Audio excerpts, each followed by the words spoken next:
welcome again one another edition of my new YouTube channel. Thanks for all my subscribers, thanks for all the likes, thanks for all the comments. Hi guys, and welcome back again to another episode of my YouTube channel. So guys, in today's video we'll be looking at traveling while black. So while going through the internet, I met up on this story on whose page it was. I think it was King Mixoff page. I found a story where this young lady, she was traveling. I think her end destination should be Africa. So she's going on a long haul flight. And what this lady's experience has been is just totally appalling. I have never heard or I have never seen anything else like this before. This is the first I've ever seen someone going through customs and they have to go through what this lady has been through. I don't know what's wrong with my cat. He's all over the place. He wants to play. Anyway, so I just have never seen this, and it just brings me back to, thinking that why is it that when people of color travel, we experience so much negativity, and when we choose to speak up, it's like our voices are not being heard, and it's just quite unfortunate that we have to experience those things. It's just rather unfortunate that we are law-abiding citizens and we are not able to just travel freely like anybody else. Like, guys, I'm gonna insert a clip and I will get back to you. See you in two. I'm on live.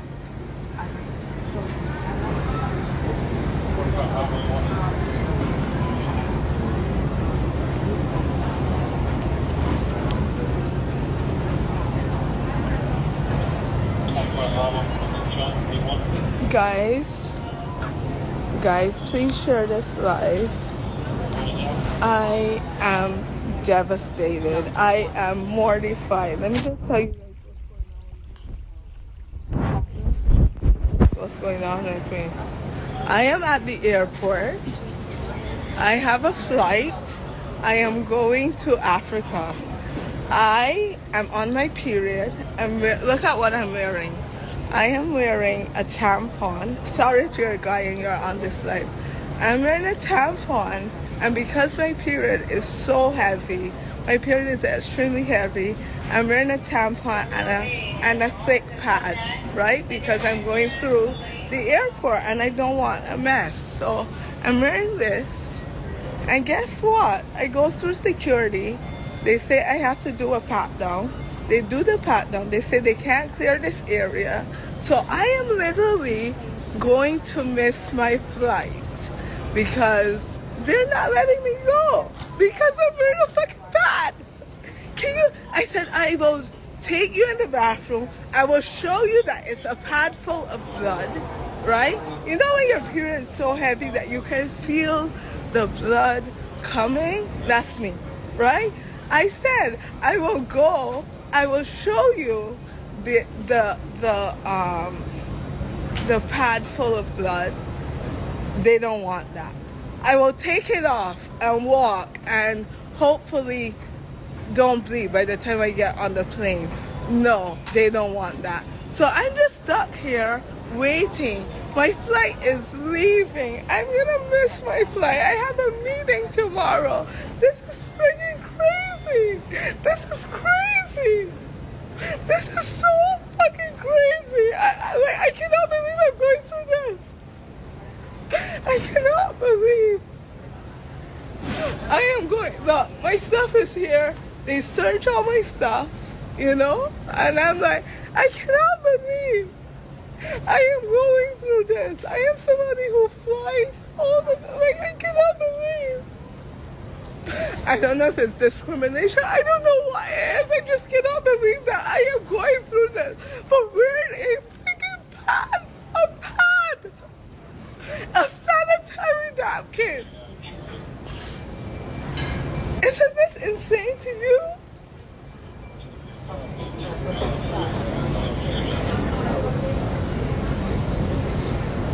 Isn't this insane? I'm like, when I miss my flight, what's gonna happen? I don't know. Yeah. No, So they want me to take it off? so come in.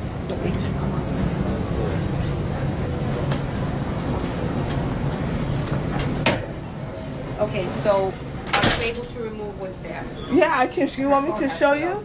All right. Yes, that has to be off. It's off. You have to be able to clear. Look. No, I'm just asking you. Look. I Look. no. This is what you guys are doing. Are you Look, you able- see the pad full of Ma'am, blood? ma'am. This is what you guys are This doing. is not. This is. No. We're trying to be you said you asked helpful. me We're trying to to be remove. whatever is there. Professional. We're trying to be professional here. I need you to remove what's there, and she has to pat you down. I just need gloves. I didn't need gloves. Stand over there. So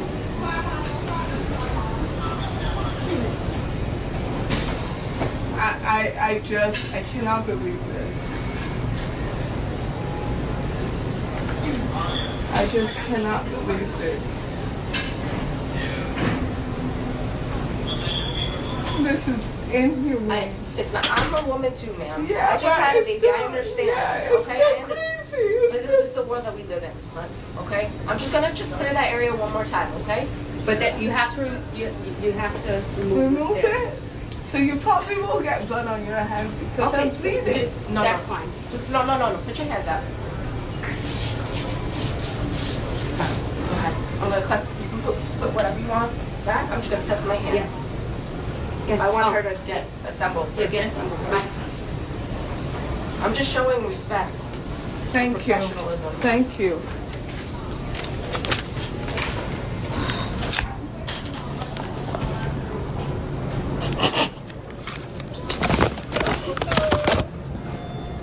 Wait. All right.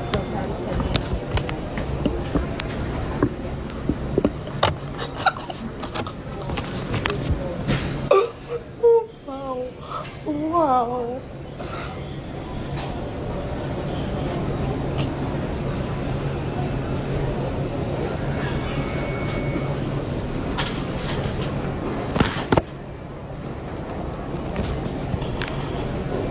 Wow.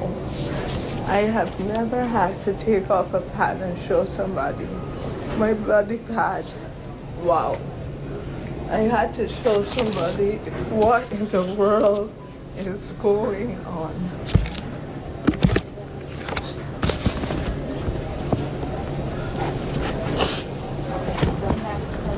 Is it fine? Everything is good. We're just at the Everything is final- good. Okay. See, I'm not carrying bombs in my crotch But there or has- drugs or anything. I was just bleeding, and you're a woman. You know that sometimes you have heavy Yes, no, periods. it was laid out. There's nothing in there. It was just blood. But we can't do that. You can't just take it out in front of me. I need to get managers. Yes, Because pat and that's see what you need. common courtesy. I don't Yeah, know. but it's wanna not. ask. So it's just You know how many women are traveling? Like, you guys need better technology or something because. Yes, she pat the area back down again. Yes. There's nothing there.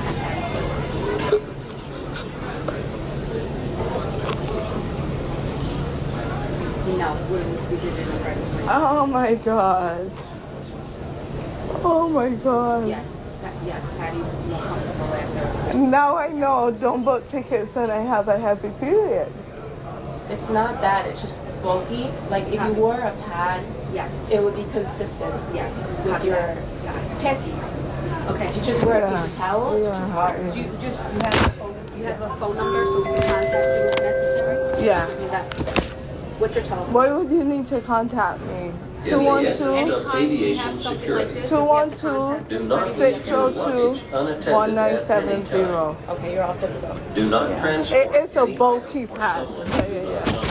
Crazy. If you believe that someone has tampered with your luggage, a stranger approaches you about carrying a foreign Thank you.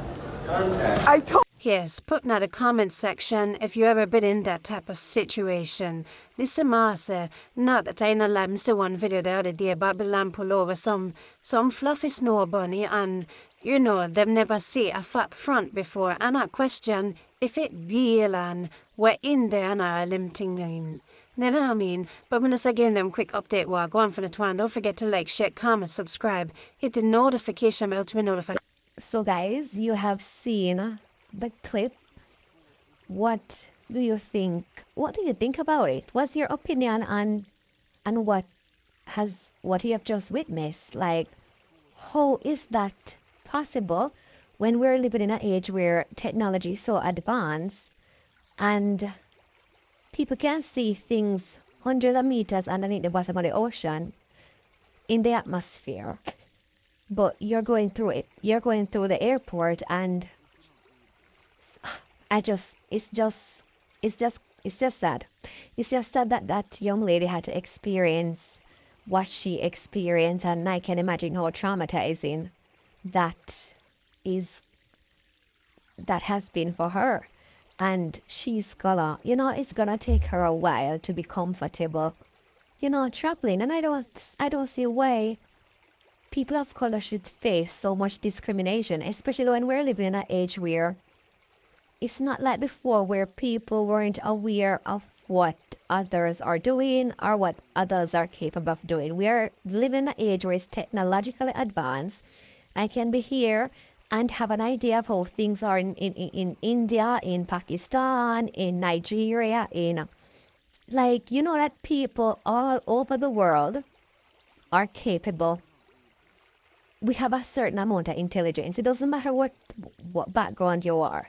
And then how could you think that, guys, this is just very disturbing. It is just very disturbing that we have to go through this. Anyway, let's have a look at the next video clip and I'll be right back. Peace. I want to talk about where not to travel if you are a dark-skinned Black person. Hi, my name is Monique and I've traveled to roughly 30 countries, most of them solo. The country that treated me the worst as a dark-skinned Black woman is Italy. In 2018, I decided that I wanted to take a trip over to Europe and visit a couple of countries while I was there. So on this trip, I visited Italy as well as Greece. I spent 4 days in Italy and 4 days in Greece. From the moment that I landed in the Rome International Airport, I was treated poorly. As I always do, I booked my transportation to get from the airport to my hostel before landing in Italy. So when I got there, all I had to do was find the company that was supposed to be transporting me, and then they would help me do the rest. Ciao. When I got to the kiosk of the company that I had already previously booked, those people would not even talk to me. The woman told me, wait over there, wait for my colleague to get back. But meanwhile, there were other people, palm-colored people that were using the same transportation company, and they were helped immediately. The issue was not that they didn't speak any English. It's that they didn't want to talk to me. I heard them speaking English to the other American people. Now, this is my first time in Italy, so I kind of brushed off the airport experience, and I'm just like, okay, I'm not going to let that ruin my experience. I'm just going to keep pushing forward. I get transported to my hostel. The hostel that I was staying in was very diverse, so I did feel really safe there. Now, I chose this hostel because it was right next door to a market/grocery store, so I knew that I could get snacks and things like that for my room. I get checked into my hostel, and then I go right next door to the market. Y'all, I have never in my life been followed around a grocery store the way I was in Rome. It was this man's sole job to follow me aisle to aisle to watch me to make sure that I didn't steal something. Now, this market, it was small, but there were at least 25 people in there doing the same thing I was doing. But because I was the only Black person in there at that time, I was being watched. There was even one time that I was trying to look at the ingredients of something by using my Google Translate app. If you guys don't know, the app not only translates the languages verbally, but if you put it up to a picture that has a different language and you want it to translate it to English, it will do that as well. So I was trying to do that, and then the man, he comes over, no photo, no photo. And I'm trying to explain to him that I wasn't taking a photo. I was trying to see the ingredients, but he got so aggressive with me that I damn near just I didn't even want whatever I was looking at anymore. I checked out with the couple of items that I had, and I went on about my business. On the day that I visited Florence and Pisa, Italy, which is what you're looking at in the photo, I was in Florence, Italy here. I was on this tour with a white woman and her teenage son. They were from Texas. It was just the three of us on this full-day tour. Things were so bad that she even noticed how poorly they were treating me. And she was like, you know what? You're sticking with us for the day. Wherever, we go, you're just going to come with us because I see the way that they're treating you and it's not right. For a white woman to see and witness how poorly I was being treated, that should speak volumes. While on this tour, I was trying to buy a shirt for my son from a street vendor while we were in Florence, Italy, when we made a stop. The man wouldn't even sell me a t-shirt. He was so busy trying to service other people, and I have the money in hand. I'm not even asking any questions. All I wanted to make sure was the sizing was appropriate, and I was going to just pay him for the shirt. He didn't even want to service me. After my second day in Rome, I wanted to switch my flight and leave and get up out of there because the way I was treated was just so blatantly disrespectful that I didn't even want to spend the next 2 days there. The day I visited the Colosseum, I took the train from my hostel to get to the Colosseum. That was another reason I chose that hostel, was because it was in a central area and I could take the train. When I got off the train and I was trying to find out where to meet my tour group, this man, I met him, he helped me to find out where I needed to go, but he also told me that Africans are treated so bad in Italy. Now, I know and understand that not everyone's experience will be like this, and I'm pretty sure that there are other dark-skinned women who had a different experience from me. But for what I'm saying, just be cautious, be aware that this could potentially happen to you if you do visit Rome, and yeah, just keep that in mind. Okay, so you guys have to ask me what the most racist places I've been to are, how the racism is in different countries, especially since I have lived in and traveled to a lot of countries. So I've lived in Europe, I've lived in the Middle East, and I live in Asia. So I've seen a lot of different environments and different types of treatment and experiences for traveling while Black. So today I'm going to tell you about the worst place I've ever traveled, where I was treated the most poorly, had the worst time, and will never be going back. And so for context, I went on this trip when I was moving out of Europe. So I left Italy. I lived in Italy for 3 years, and I was deciding to move home, but I was going to take 2 weeks off before starting to really look for a new job in the US. So I came home, dropped off all my stuff because I had moved a ton of bags, and then repacked a carry-on to go away for a week. So I was going to do 1 week away internationally, and then another week traveling domestically, visiting family. And so when I went away, it started at check-in, really at arrival of the hotel, because when I pulled up, there were kind of people outside to welcome new travelers, give them a fresh drink and check their luggage.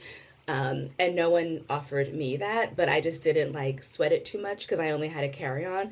And I'm all these people, they just have big bags, so I don't really need help anyway, but it's still nice to be offered. Going to check in, I'm waiting in line. I come up and I'm hey, I'm checking in. They're yeah, we don't have your reservation. I'm oh, I have it. Here you go. Here's all the info. They pull up, they find it. They're oh, okay. We got you in this room, whatever. You didn't book the all-inclusive plan, so make sure you check the restaurant pricing. And I'm yeah, I know, I never book all-inclusive plans. So I'm I'm aware of that, but okay. No offer to upgrade me to the all-inclusive plan. It was just you didn't get the all-inclusive plan. The time that I spent hanging out at the pools or on the beach was just awful. I could not barely get a drink to save my life. I could not get a server to come take care of me, literally to save my life. I would see them walk past my chair to every other white person, and then when you try to make eye contact and kind of try to wave them down and get attention when you're ready to order, they're still looking everywhere but at me, or looking at me and then looking away. To the point where even white people next to me were oh, I think that girl's waiting to order. And I'm traveling by myself, and I actually kind of bonded with another Black female solo traveler over this because she was seeing the same shit. So we just kind of started hanging out together and like commiserating over our experiences. Same thing also out in town. Like I went out on some cultural excursions, like, you know, you do these little tours, went out to a little market for a day, kind of just exploring off the resort. People in the market are not giving me the time of day. Walked into a couple of shops and like no one greets you, no one even acknowledges your presence, which I don't get pressed by because I know that in some cultures, like you're supposed to greet the shop owner first, like that's considered polite. Like they're not expected to greet you first. You're supposed to greet them when you come into space. So if a shop owner doesn't greet me, I'm always going to greet them first because I'm not going to know, oh yeah, this might be their kind of cultural thing.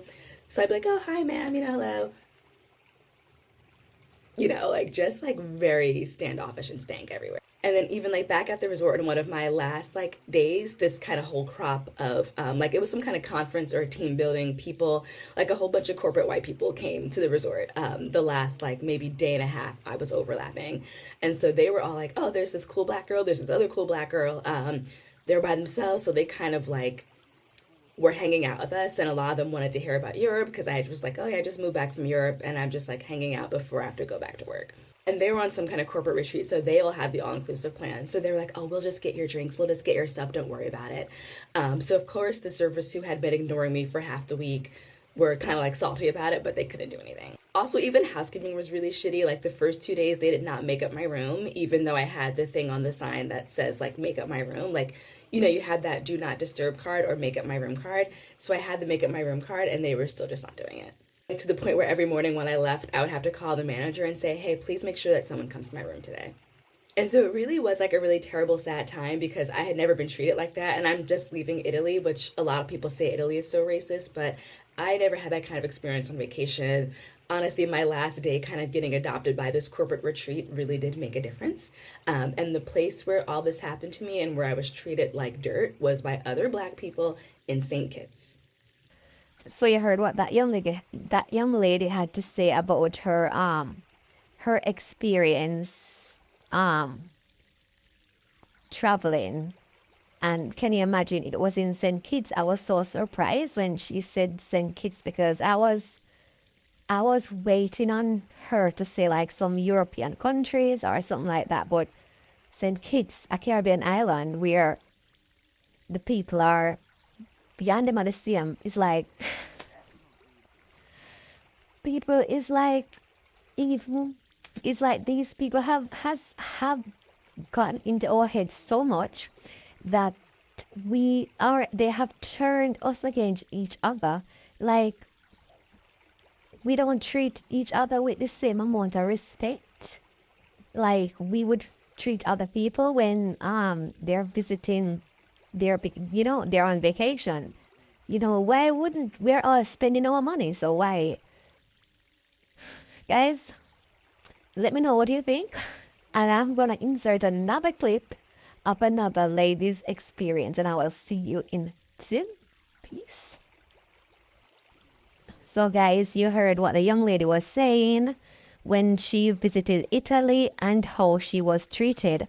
Now I've seen a lot of videos where people have the same complaint, but on the other hand, I've also seen video of people not experiencing those things. But I took to avoid getting into those scenarios.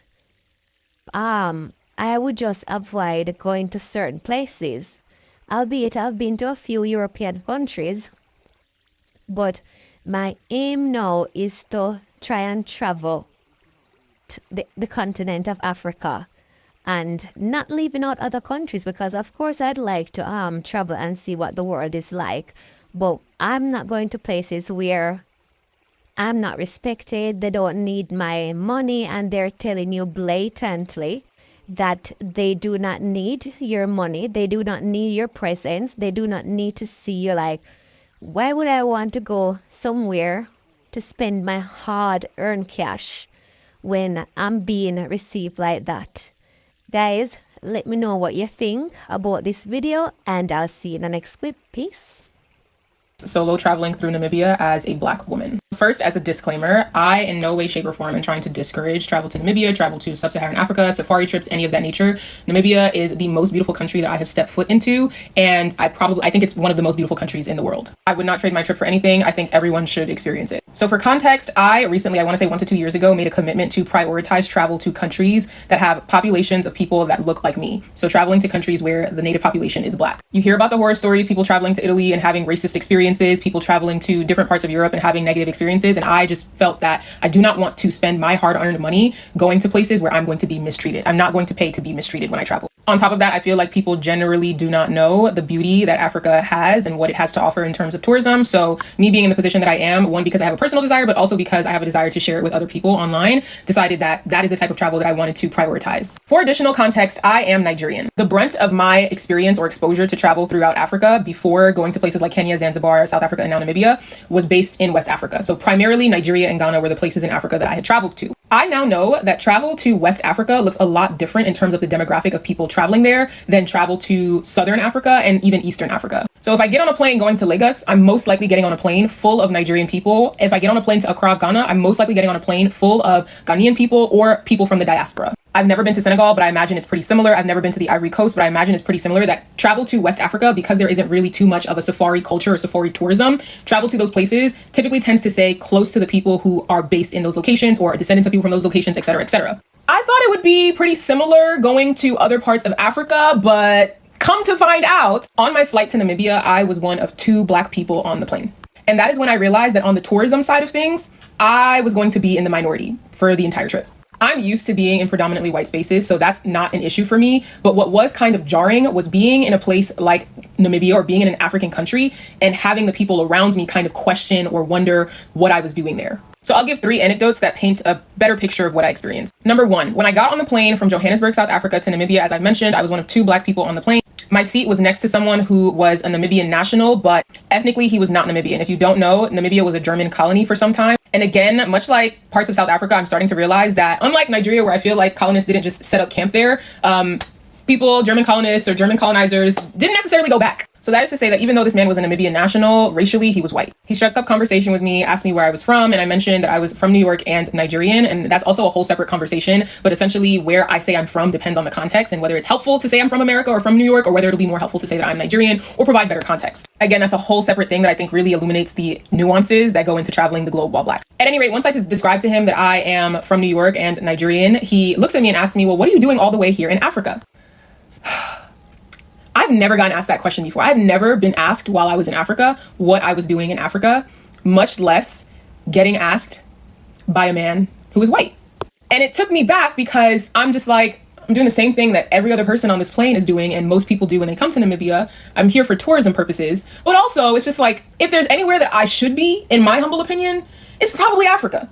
So that was just like how do you not understand? Or not even a how do you not understand? I feel like it was in that moment, I was like, it is so rare to see Black people going to these places for the same types of trips as European counterparts go on, that I'm getting asked what I'm doing there. I don't think his question was insidious, and I don't think any of the people that I mentioned in this story or in my anecdotes were insidious or meant any harm. But again, I still do think it just shows the state of what it is like to travel while Black to these places. Before I move on to the second anecdote, I will say that once I landed in Namibia and met my tour guide, he was a Black Namibian man. And it was so funny because like we had gotten to talking a little bit. I shared a little bit about where I'm from and and like we got to speaking about race because I was like, I already noticed or picked up on some things. And he was like, oh yeah. He was like, some people are going to see someone like you and they're going to expect to see a white man that follows, because it is not the case that a Black woman is here unless she is with a white man. And again, I think that says a lot. And I will add that the other people that I met on the trip that were Black women were there with their white partners. So he was right in that regard, at least for the little snippet of time that I was in Namibia. The second anecdote I'll give is on my last day in Namibia. I went on a leopard tracking drive, and on my truck, there were 2 other couples. One was from the Netherlands and one was from Germany. During our sundowner, which is when we stopped to have drinks and snacks and just talk about the excitement of seeing leopards, we started sharing where we were from, going around, all of those things. And, you know, they shared that they were from the Netherlands. They shared that another shared that they were from Germany. And of course, I'm there by myself. And I mentioned that I was from New York. And the woman from the Netherlands looked at me and asked me, like, are you Namibian? And I told her, no, I'm Nigerian, but I just really like traveling throughout Africa. Again, I don't think it was an insidious question, but I think it's very interesting that for them, it's, oh, you're in Namibia because you're tourist. But for me, I'm here because I'm Namibian. Like, I can't be in the same space doing the same activity as you as the same type of traveler as you. Again, I don't think they meant any harm. I think it just goes to show how rare it is for a Black person like me to be on the type of trip that I was on. So much so that even other tourists pick up on that fact and kind of wonder, like, again, what are you doing here? It's actually the same theme as the first question from the guy on the plane. It's like, what are you doing here? Last anecdote I'll give, I was at the airport. My trip is done. I'm about to board a flight from Windhoek to Johannesburg. During the trip, I bought a fleece sweater from one of the lodges that I stayed at. And I was holding the fleece sweater in my hand because I probably was going to put it on the plane. And we're all standing in line to board. And another tourist taps me and she goes, and she, she was. And she goes, "Oh, do you work there?" And of course I was like, "No, I stayed there." Again, I'm sure she meant no harm, or at least I would love to believe that, but she smiled, she was cute, I'm sure she meant no harm. But again, I can't help but wonder that if I looked like her and was holding the exact same sweater, that her question might have been, "Oh, did you stay there?" instead of "Do you work there?" The context we were in was an airport full of other tourists, and so the chances that I was simply another tourist was really high, especially considering what I was wearing compared to what everyone else was wearing as well. But the first inclination on her part was to think that I worked there. And the first inclination on the other tourist part was to ask or to think that I was Namibian. And the first inclination of that other man's part was to ask, "What are you doing here?" I definitely understand the barriers to enjoying and experiencing a type of trip like this. 1, the distance from New York to Namibia. 2, the cost of a trip like this. 3, there's the general interest in just seeing wildlife and seeing the beauty of Namibia. Never mind the structures that make it easier for people from Europe to travel over people within the African continent. This will not stop my desire to experience safaris in other countries, though I imagine the experience is probably going to be similar, just in terms of being the minority, just in terms of people trying to place me and guess what I'm doing there. So in this very long 10-minute video, I figured it was at least worth discussing. Let's have an honest conversation about